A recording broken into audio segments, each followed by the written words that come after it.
the Astros is on the move, guys. Well, this is your boy Chino, guys. But Chicago Cubs, the Astros they just signed 30-year-old Christian Walker. He last played with the Arizona Diamondbacks last season. He batted .251 with 26 home runs, 84 RBIs, and 120 hits. This is an interesting move for the Houston Astros. I guess the Astros are feeling they lost on Alex Bartman because he's expected to sign. It has come down to three teams now. Even though Alex Bartman is a third baseman, I guess the Houston Astros has lost it. But they did sign Christian Walker for a 3-year, $60 million contract. Let's hear more about it, guys. On this day, the final weekend before the holiday break gets off to a roaring start with news, according to Mark Feinsand of MLB.com, that three-time Gold Glover Christian Walker and the Houston Astros are going to be teammates, agreeing on a deal. Mark joins us on this breaking news report. Mark, there seem to be a lot of kind of fallout stories, aside from the fact that Walker, a premier defender and a big-time bat, is going to Houston. Talk about what's next, the ramifications of this in both Phoenix and in Houston and elsewhere in the major leagues. Yeah, I mean, obviously, this is a huge deal in Houston for the fact that having traded for Isaac Paredes and now signed Christian Walker, that essentially slams the door on a return for Alex Bregman. The Astros had an offer out there that had been reported at 6 years and $156 million. Bregman was waiting. He's obviously looking for more than that. And with the Astros having tried to trade this week for Nolan Arenado, and Arenado exercising his no-trade clause to turn down a deal there, Paredes would have moved over to first if they had gotten Arenado or re-signed Bregman. Now Christian Walker takes that first base spot, and you have to assume that means the end of any talks for Arenado or Bregman to come to Houston. Feels like the Astros are working with clock restrictions here, trying to get as much done before things go dark during Christmas week as they possibly can. The Kyle Tucker trade's a big deal. You talk about the compensation package and now Christian Walker signing in Houston. So as the field of available first basemen thins out, we had the news overnight that maybe the Seattle Mariners are making phone calls to trade for a first baseman. Josh Naylor's name has come up. At some point, we're going to run out of chairs at first base. Who else is out there? Who else is in need of a first baseman? Well, obviously, the big fish out there, first base-wise, is Pete Alonso. He's sort of a man without a market at the moment. It appears that the Yankees, who do need a first baseman, are not really in on Alonso at the terms that he's looking for and the length of a deal. The Mariners need a first baseman, as you just mentioned. They don't, I believe, have the money to go sign somebody like Alonso. I think teams are going to pivot looking at shorter-term guys, Paul Goldschmidt, Carlos Santana, the trade market, Josh Naylor, Nathaniel Lowe.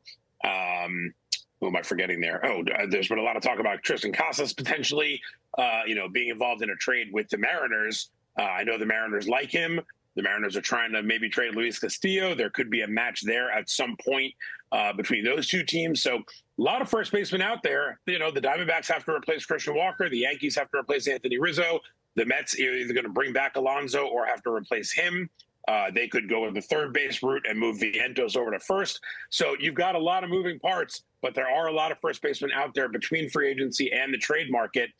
It's one position that really hasn't moved. Walker is really the first major domino to fall on the first base market. We're getting word now, Mark, on the terms of the deal with Houston. And according to our colleague John Heyman, Christian Walker and the Astros, $60 million over a 3-year deal. Bob Nightingale credited with the first in that information category.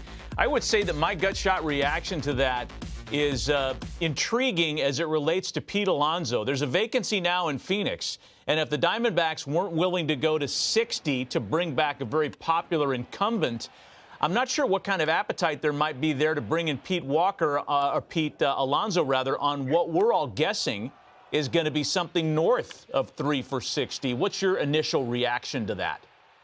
Yeah, I think that's right. And I think you're looking at, that's why there's been talk about a potential reunion of Paul Goldschmidt in Arizona, probably looking for a 2-year deal. I know the Yankees are in on him for sure as well.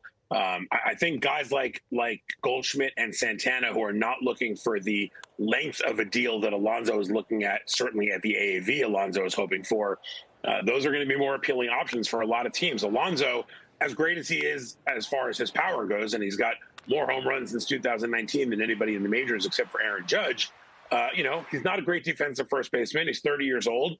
People look at him as a guy who could be a DH at some point, and I don't know that you're going to, and his OPS has gone down the last couple of years. So I don't know that you're going to be rushing to give Pete Alonso a 5 or 6 year deal, for $23 to $25 million a year. First base is also a market, and I wrote about this week. First base has not been the market that it's been a decade ago. A decade ago, we saw guys like Joey Votto, Miguel Cabrera, Prince Fielder, Albert Pujols get these deals for $220, $240, $260 million. We haven't seen that lately. The last 10 years, Freddie Freeman and Matt Olson both signed deals in the 160s. I sort of equate it to the running back in the NFL. Teams think they can find somebody to play first base. They're not going to pay like they are for a shortstop or a starting pitcher or a center fielder. So Alonso's got a tough market ahead of him, but I think the guys who are looking at shorter term deals will have some success in finding teams to fill those holes. Pretty good analogy there with running backs. This note, the fact that Christian Walker next year, as it stands now, is going to be the second highest paid Astro on the roster, behind only legacied Jose Altuve. And I think it's pretty interesting what this does for the Pete Alonso market. More news before the Christmas holiday week. Christian Walker going to the Astros. Mark Feinsand, thanks for the update. Thanks, Matt. All right, guys. I'm glad y'all heard about it. I'm glad y'all you seen it. Let me know about this interesting move, guys. This is a very interesting move what the Houston Astros just did. Let me know if y'all like this move. If y'all Houston Astros fans, tell me in the comments below what y'all feel about it.